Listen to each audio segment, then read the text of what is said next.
Hello students, welcome to Carefree Education. Students, today in this video we are going to read a story that is an uncomfortable bed. तो start करते हैं chapter, साथ साथ में पढ़ते जाएंगे और मैं आपको बताती जाऊंगी। बहुत ज़्यादा फ़नी स्टोरी है ये, और ये है कि सिर्फ उसको एक लड़का होता है जिसको सिर्फ अपना डर होता है कि मेरे साथ गलत होगा, अब गलत होगा, अब गलत होगा। इस चक्कर में एंड में उसके साथ एक्चुअली गलत हो जाता है, वरना प्लान्ड कुछ भी नहीं होता।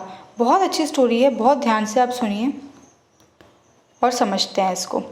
वन ऑटम, ऑटम क्या है? ऑटम सीज़न कौन सा होता है? जो समर और विंटर के बीच में आता है सीज़न। समर और विंटर के बीच में आने वाला सीज़न, जिसमें लीव्स ट्रीज अपनी लीव्स शेड कर देती हैं, उस सीज़न को कौन सा सीज़न कहा जाता है? Autumn season. जनरली ये मार्च अप्रैल का टाइम होता है, और उसके बाद यहाँ पर सितंबर अक्टूबर का ये टाइम होता है। जब भी समर्स और विंटर्स के बीच का वो होता है टाइम, उसे ऑटम सीज़न कहा जाता है। I went to spend the hunting season with some friends in chateau in Picardy. Chateau मतलब ये क्या है? छाटो का मतलब होता है एक लार्ज हाउस। ये जनरली जर्मन लैंग्वेज से ही रिलेट करता है, और एक बहुत लग्जरी हाउस को, जो आजकल हम लोग जैसे विला बोलते हैं। कहीं घूमने जाते हैं तो हम लोग की स्टे कहाँ होती है? विला में होती है, बड़े बड़े होटल्स में होती है। तो होटल्स नहीं, विला को क्या कहा जाता है? छाटो कहा जाता है। इन पिकार्डी जगह का नाम है। My friends were fond of practical jokes as all my friends are. I do not care to know people who are not. अब इसमें क्या बोला गया है कि मेरे फ्रेंड्स क्या फॉन्ड हैं, उनको क्या सबसे ज़्यादा पसंद है? Practical jokes. प्रैक्टिकल जोक्स मतलब कि किसी के साथ प्रैंक करना, मजाक करना, मस्ती करना, प्रैक्टिकली करके और उसके ऊपर हंसते रहना। और जो ऑथर है वो क्या बोल रहे हैं? मुझे फ़र्क नहीं पड़ता ऐसे लोगों के साथ जिनको प्रैक्टिकल जोक्स नहीं पसंद। मेरे फ्रेंड्स को पसंद है तो मुझे भी बहुत ज़्यादा प्रैक्टिकल जोक्स पसंद हैं। When I arrived they gave me a princely reception. जैसे ही वो अराइव हुए उनके फ्रेंड, तो उनको क्या मिला? सब लोगों ने बहुत अच्छा रिसेप्शन दिया, इन द सेंस कि बहुत अच्छे से ग्रीट किया, एक एक करके उनसे मिलने आए, सब बहुत खुशी से उनसे मिले। Which at once aroused suspicion in my mind. इतने खुशी से मिल रहे थे सब ऑथर से कि उनके मन में कहीं ना कहीं ये एक फीलिंग आ गई, किसकी? कि मेरे साथ कुछ गलत तो नहीं होने वाला, ये लोग मेरे साथ तो प्रैक्टिकल जोक नहीं करने वाले। सब ने फायर कर दी राइफल्स जैसे बंदूकें चलने लग गई, और सब लोगों ने इतना ज़्यादा एम्ब्रेस किया मतलब कि इतनी तारीफ़ें कर दी, इतने मतलब ऐसे कि हम तुम्हारा इतनी देर से इंतज़ार कर रहे थे, तुम अब आए हो। इतनी तारीफ़ें की कि ऐसे लग रहा था कि पूरी ट्रीट मेरी तरफ से तो नहीं होने वाली। क्या ये जो ट्रीट हो रही है पूरी, हम लोग जो घूमने फिरने हैं, इसका पूरा पैसा मुझसे तो नहीं ले लेंगे ये सब? एट माई एक्सपेंस, ये पूरा पैसा मुझसे तो नहीं लेने वाले। I said to myself, look out old ferret, they have something in store for you. तो मैं कहीं ना कहीं वो अपने आप से ऑथर बोलने लगे, क्या ये मेरे साथ कुछ ऐसा गलत तो नहीं करने वाले? कंटिन्यूसली अपने आप से बात करने लगे। During the dinner the mirth was excessive. Mirth मतलब होता है लाफ, जोर जोर से हंसना। जब खाना खा रहे थे तो जोर जोर से हंसना, मस्ती मजाक क्या हो रहा था? कंटिन्यू चल रहा था। वॉज एक्सेसिव, बहुत ज़्यादा हो रहा था। Far too great, in fact. I thought, here are people who have more than their share of amusement and apparently without any reason. बिना कोई रीज़न के भी, अक्सर ऐसे फ्रेंड्स में होता है जब सर्कल में आप बैठे रहो तो ज़रा सी बात पर भी हम लोग ज़ोर ज़ोर से क्या करते हैं? हंस देते हैं। तो वैसे ही यहाँ हो रहा था, बिना किसी रीज़न के ज़ोर ज़ोर से अम्यूज़मेंट्स कर रहे थे। अम्यूज़मेंट का मतलब होता है हंसना, जोक क्रैक करना। They must have planned some good joke. Assuredly, I am to be the victim of the joke. Attention, उनको कहीं ना कहीं डर लगने लगा ऑथर को। अब शायद ये लोग मेरे साथ ही मजाक करने वाले हैं, कहीं ना कहीं मैं ही विक्टिम हूँ, कहीं ना कहीं मुझ पे ही जोक होने वाला है, तो मैं बच के रहूँ। अटेंशन का मतलब है थोड़ा सतर्क रहना पड़ेगा मुझे। During the entire evening everyone laughed in then exaggerated fashion. इतनी ज़ोर ज़ोर से हंस रहे थे इवनिंग टाइम में सब लोग, जैसे तो ये फैशन में है। I smell the practical joke. जैसे एक डॉग को समझ में आ जाता है ना गेम का मतलब, बॉल कहाँ रखी है, यहाँ गेम चल रहा है, वैसे ही मुझे कहीं ना कहीं ऐसे स्मेल आ गई कि ये लोग पक्का मेरे ऊपर ही कुछ जोक करने वाले हैं। But what was it? I was watchful restless. मैं कहीं ना कहीं बहुत तड़प रहा था और बेचैन हो रहा था कि क्या होने वाला है मेरे साथ। आई did not let a word. मैंने एक वर्ड भी नहीं बोला, बस मैं सबका समझ रहा था कि क्या होने वाला है। All meaning or gesture escaped me. Everyone seemed to me an object of suspicion, and I even looked distrustfully at the faces of the servants. मैं इवन नौकरों के फेसेस को भी बहुत उससे देखा, डिस्ट्रस्ट से, मतलब कहीं ना कहीं मुझे उन पर भी शक हो रहा था कि वो लोग भी मेरे साथ कुछ प्रैंक ना कर दे। It was time to retire मतलब अब सोने का टाइम था, सबको अपने अपने रूम में जाना था। And the whole household came to escort me to my room. सारे लोग, पूरे हाउस होल्ड जितने भी लोग थे घर के, मतलब जो लोग रहने आए थे वो लोग सब मुझे कहाँ छोड़ने आए, रूम तक छोड़ने की, ये तुम्हारा कमरा है। वाई, मुझे इस पर भी डाउट हुआ, ये सब मुझे क्यों छोड़ना है, कहीं इस कमरे में तो कुछ गड़बड़ नहीं है। They call to me good night, सब ने मुझे गुड नाइट भी विश किया। अब गुड नाइट विश क्यों किया, तो इस पर भी क्या हो गया, ऑथर को शक होने लगा। I entered the apartment, shut the door and remain standing without moving a single step, holding the wax candle in my hand. अब जनरली इन जगहों पर क्या होता है, ये पूरा फॉरेस्ट एरिया की जगह है, तो यहाँ पर लाइट्स नहीं थी, तो इन लोगों को क्या करना पड़ा था, कैंडल जला करके रहना पड़ रहा था। तो इनको ऑथर को इतना ज़्यादा शक हो रहा था कि मेरे साथ अब कुछ गलत होगा, अब कुछ गलत होगा, तो वो जैसे ही रूम में गए वो एक स्टेप भी आगे नहीं बढ़े, और वो क्या कर खड़े ही रह गए, एक स्टेप भी आगे नहीं बढ़े और वैक्स कैंडल पकड़ के खड़े ही रह गए। उनको इतना शक हो रहा था। I heard a laughter and whispering in the corridor. Corridor मतलब क्या होता है, जो गैलरी एरिया होता है ना, रूम के बाहर का जो एरिया होता है उसे कॉरिडोर कहा जाता है। तो कहीं ना कहीं उनको कहीं हंसने की आवाज़ आ गई, कहाँ से, कॉरिडोर से। Without doubt, they were spying on me. I cast a glance around the walls, furniture, the ceiling, the hanging and the floor. तो फिर से उनको शक हुआ। स्पाइंग का मतलब क्या होता है कि जासूसी। उनको लगा कि कहीं मेरी जासूसी तो नहीं कर रहे कि मैं क्या कर रहा हूँ, तो ये क्या करने लगे, सब सुनने लगे, दीवार के पास कान रखने लग गए, फर्नीचर के पास सुनने लगे, कहीं यहाँ तो कुछ नहीं है, कहीं सीलिंग पर तो कुछ नहीं है, हर जगह रूम का हर एक कोना कोना जा के सुन रहे थे कि कहीं कोई बैठा तो नहीं हुआ, कहीं कुछ छोड़ तो नहीं दिया मुझे तंग करने के लिए। I saw nothing to justify my suspicion. मेरी मतलब जो वो था, डर था मुझे कि मेरे साथ कुछ गलत होने वाला, जो फीलिंग थी, पर वैसा कुछ दिखा नहीं, तो शायद ना हो।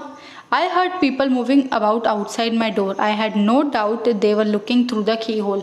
मुझे फिर यही कहीं ना कहीं शक होने लगा कि की होल, जो दरवाजे के पास लॉक होता है ना, उसमें छोटा सा होल बना रहता है जिससे आप रूम के अंदर देख सकते हो। तो उनको, ऑथर को ये भी शक हुआ, कहीं मुझे ये की होल से तो नहीं देख रहे और मेरे मजाक होने का वेट तो नहीं कर रहे, कहीं ना इन्होंने मेरे लिए कुछ छुपा के तो नहीं रखा कि मेरे साथ कुछ गलत हो और ये जोर जोर से हंसने लगे। An idea came into my head, my candle may suddenly go out and leave me in the darkness. Then I went across to the mantelpiece and lighted all the wax candles that were on it. अब इनको फिर doubt हुआ कि अब मेरे हाथ में जो मोमबत्ती है वो बुझ गई तो फिर मैं अंधेरे में आ जाऊंगा और मुझे कुछ दिखेगा नहीं, फिर मेरे साथ कुछ गलत हो गया तो इन्होंने क्या किया, जितनी भी रूम में कैंडल थी, अब इस इमेज में देखो, जितनी भी रूम में कैंडल थी वो सारी की सारी कैंडल क्या कर दी, जला दी। After that I cast another glance around me without any success. फिर से मैंने देखा, पूरा चक्कर लगाया रूम का, एट अ ग्लैंस मतलब पूरा चक्कर लगाया अराउंड में, कुछ भी नहीं था। आई एडवांस विथ शॉर्ट स्टेप्स। अब मैंने धीरे धीरे छोटे छोटे कदम उठा करके आगे बढ़ने लगा। पूरा एग्जामिन किया, केयरफुली एग्जामिन द अपार्टमेंट। पूरे रूम को अच्छे से देखा। एग्जामिन करना मतलब पूरा अच्छे से अच्छे तरीके से जांच पड़ताल की रूम की। Nothing, I inspected every article one after other. Nothing, कुछ भी नहीं निकला। मैंने हर एक, इंस्पेक्ट करना मतलब हर एक आर्टिकल, जो भी रूम में घड़ी थी या कोई स्टैंड था, चेयर थी, सबको अच्छे से इंस्पेक्ट किया, मतलब जांचा एक के बाद एक, one after another. Still nothing, कुछ भी नहीं निकला। I went over to the window, the shutter, large wooden shutters were open. उसके बाद शटर्स, जो विंडोज़ की शटर होते हैं ना, जो खिड़कियों के ऊपर शटर लगे होते हैं बंद करने के लिए, वो सारे खुले हुए थे, उन सबको क्या कर दिया, बंद कर दिया। बहुत ध्यान से, ग्रेट केयर के साथ उसके ऊपर कर्टन लगा दिए।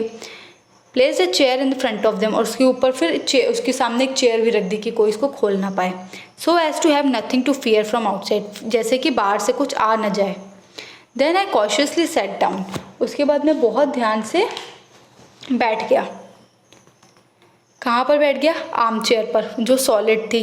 आई did not venture to get into the bed. अब उसके बाद मैं बेड पर जाने की हिम्मत भी नहीं कर सकता था, क्योंकि मुझे कहीं ना कहीं औसर को ये शक था कि बेड पर कुछ गलत ना हो। How ever time was flying. अब टाइम बढ़ता चला गया और मुझे क्या होने लगा, बहुत नींद भी आने लग गई। I ended up coming to the conclusion that I was foolish. फिर मैंने फाइनली सोचा मैं ही गधा हूँ और ऐसा कुछ नहीं है, मैं फालतू ही ज़्यादा सोच रहा हूँ और ज़्यादा शक कर रहा हूँ, डाउट कर रहा हूँ, ऐसा कुछ भी नहीं है, किसी भी फ्रेंड ने कुछ भी नहीं किया। If my friends were spying on me, अगर मेरे दोस्त जासूसी कर रहे होते मेरी या मेरे साथ कुछ गलत करने वाले होते तो अभी तक तो हो चुका होता, जैसे मैंने सोचा था तो अभी तक तो हो चुका होता और उनका जो जोक था वो अभी तक सक्सेस हो गया होता। लेकिन इस रूम में कुछ भी नहीं है, मैं कुछ ज़्यादा ही सोच रहा हूँ। And in a meantime they must have been laughing, और थोड़ी देर बाद वो हंसने लगते, पर ऐसा कुछ भी नहीं है, ये तो सिर्फ मेरा भ्रम निकला। So I made up my mind to go to the bed. Finally author ने क्या सोचा, अब मैं फाइनली अपने बेड पर जाऊँगा। But the bed was particularly suspicious looking. पर फिर मुझे डर लगने लगा कि बेड तो इतना अजीब सा दिखने वाला है। फिर उन्होंने क्या किया, धीरे से बेड के कर्टन हिलाए। दे सीम टू बी सिक्योर, मतलब वो बिल्कुल टाइट थे। फिर उनको डाउट होने लगा। At all the same there was a danger, I was going perhaps to receive cold shower. फिर उनको कहीं ना कहीं ये लगने लगा, कोल्ड शावर का मतलब होता है ठंडा पानी, कि कहीं इन्होंने ऊपर से शावर तो नहीं लगा रखा होगा बेड पर, जैसे ही मैं सो जाऊँ तो ऊपर से मेरे ठंडा पानी गिर जाए from overhead. Or perhaps the moment I stretched myself out, I would found myself sinking in the floor with my mattress.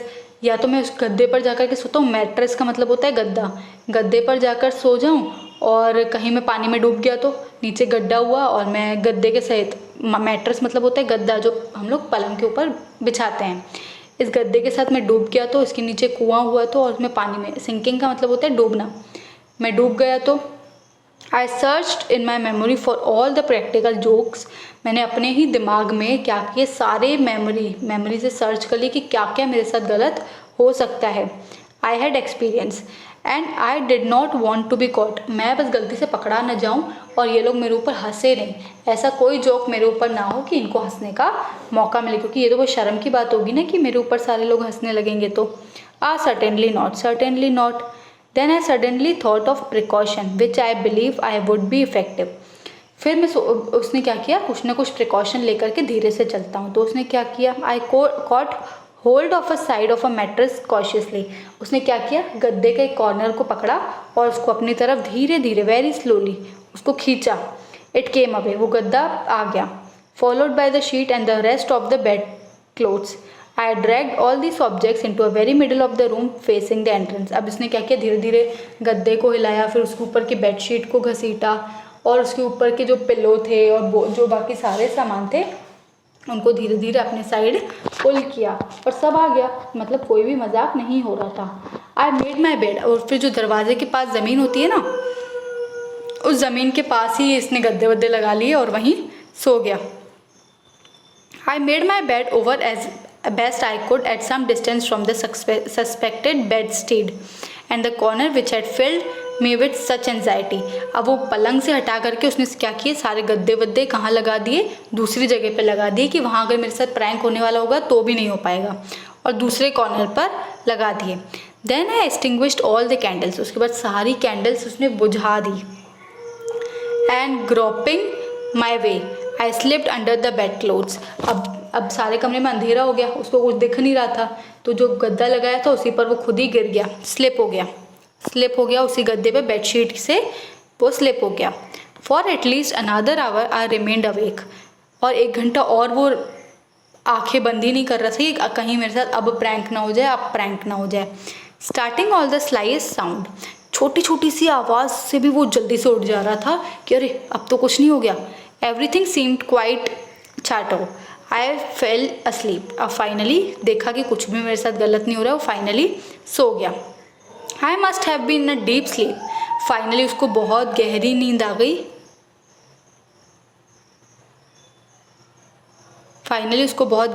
गई, for a long time, but all of a sudden I was awakened.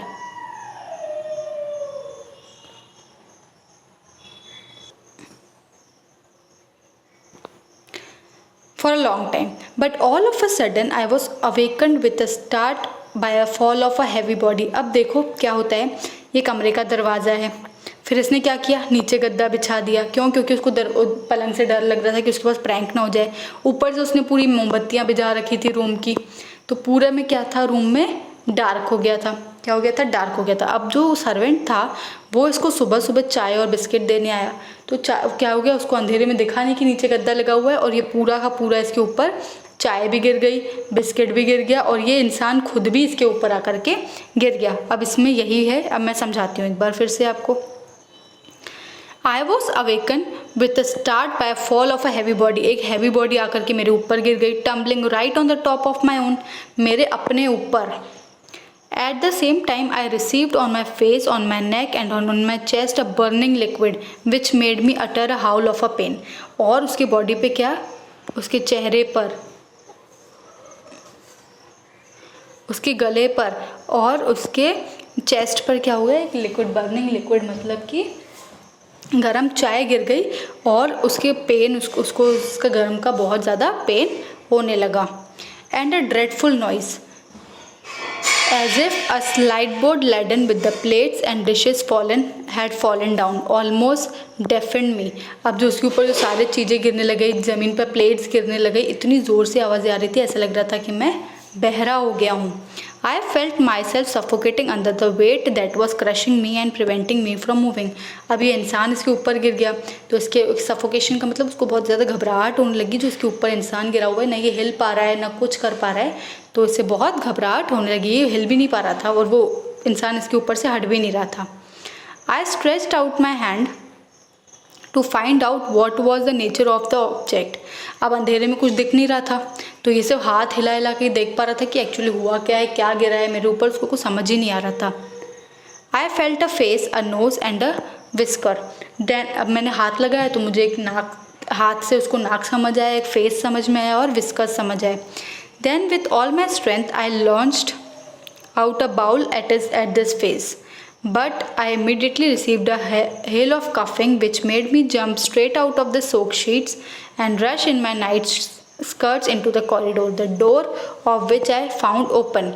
अब क्या किया, जल्दी से इसको लगा पता नहीं क्या हो गया मेरे साथ, पता नहीं क्या हो गया, वो डर गया, आखिर वो उठ के घबरा के जल्दी से रूम के बाहर चला गया जिसका दरवाज़ा ऑलरेडी खुला हुआ था। Oh heavens, it was a broad day. जैसे वो बाहर गया, बाहर चारों तरफ लाइट थी, मतलब सुबह हो चुकी थी। The noise brought my friend. अब वो इतनी जोर जोर से चिल्लाने लगा, क्या हो गया क्या हो गया, तो सारे फ्रेंड्स उसके उठ के आ गए और सब ने उसको देखा। Sprawling over my impregnant bed the dismayed valet he while bringing me my morning cup of tea had tripped over its obstacle in the middle of the floor and fallen on his stomach, spilling my breakfast over my face। तो क्या समझ में आया इससे कि अब जैसे वो बाहर निकला चिल्ला चिल्ला के, सब ने आकर के देखा अरे इसके साथ क्या हुआ, तब इन लोगों ने रियलाइज़ किया कि इसने अपना क्या किया था, गद्दा ज़मीन पर लगा रखा था और रूम में अंधेरा होने के कारण जो सर्वेंट इसके लिए ब्रेकफास्ट लेके आया वो इसके ऊपर आकर के गिर गया, और जो पूरा ब्रेकफास्ट था वो ज़मीन पर गिर गया, जो प्लेट्स थी ज़मीन पर गिर गई। इसी के कारण क्या हो गया था, बहुत ज़्यादा शोर होने लगा है। तो ये सब इन लोगों ने क्या किया, जांच पड़ताल की। He while bringing my morning cup, he मतलब जो सर्वेंट था जो मॉर्निंग कप और टी लेके आया था, वो किसके ऊपर, ऑब्स्टिकल मतलब जो गद्दा बिछाया हुआ था मिडिल ऑफ द फ्लोर में, उसके ऊपर गिर गया और आकर के जो ऑथर थे उनके पेट पर गिर गया और पूरा ब्रेकफास्ट गिर, स्पिलिंग माई ब्रेकफास्ट मतलब पूरा का पूरा ब्रेकफास्ट भी साथ में गिर गया। The precautions I had taken in closing the shutter and going to asleep in the middle of the room. क्या किया था, जो उन्होंने खिड़की के पर्दे लगा दिए थे, शटर लगा दिए थे, इस कारण में रूम में और ज़्यादा अंधेरा हो गया था, जिसके कारण किसी को कुछ दिखाई नहीं दिया, इवन ये भी नहीं दिखाई दिया कि बाहर सुबह हो चुकी है। और ऐसा किसी ने कुछ प्लान भी नहीं किया था, जितना ये डर रहे थे कि मेरे ऊपर प्रैंक हो सकता है, प्रैक्टिकल जोक हो सकता है, पर एट द एंड इनके अपने प्रिकॉशन लेने के कारण, अपनी सावधानी बरतने के कारण कि मेरे साथ कुछ गलत ना हो जाए, उसी रीज़न के कारण इनके साथ इतना बड़ा गलत इंसिडेंट हो गया। ओ हाउ दे ऑल लाव दैट डे। अब फाइनली उनका प्रैक्टिकल जोक बन गया, इस कारण सब लोग इनके ऊपर एक्चुअली हंसने लगे कि ये कितना डर डर के रात को सोए और सुबह इनके साथ गलती से, किसी ने प्लान भी नहीं किया था जोक या प्रैंक, गलती से इनके साथ प्रैंक हो गया। This was a very funny story. If you have any doubt, any problem, please do right in the comment section.